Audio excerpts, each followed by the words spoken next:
Hi there, I am Umo Ita. This is Disruptive Thinking Challenge. Today we delve yet conversely into an environment not really familiar.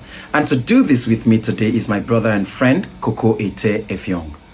My name is Koko Effiong. I am an administrative and customer support professional. I thrive in structured people-focused environments where responsiveness and empathy are prioritized. I boast a 2 times certification by Salesforce, the world's leading customer relationship management platform. I am a fashion entrepreneur and a creative artist by flair. On today's episode with my brother Omoita on the Disruptive Thinking Challenge, I'll be speaking on the topic, how long matters as much as how well. You must have heard of the notion that it's not how long that matters, but it's actually how well. But today, we'll be looking at something a little bit on the converse side. It's customary of humans to celebrate results, herald winners, and praise the limelight. But we seldom pay attention to how these results are realized, and not only are realized, but should be realized.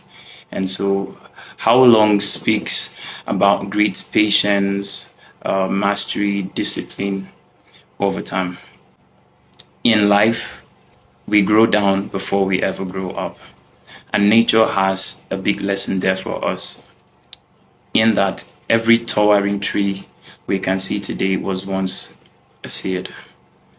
So there's got to be a decaying, there's got to be a budding, there's got to be a nurturing and nursing, a pruning before we can realize the blossoming. We can now have the beauty of a full-grown tree. Jesus even speaks about something really profound from scripture on this subject matter. He says, except a corn of wheat falls to the ground and dies, it abides alone.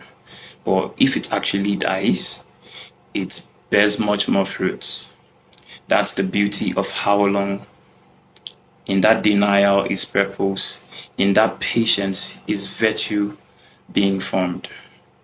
How long actually marries failure, makes us see the purpose in failure, the beauty in failure, not just failing, but failing forward.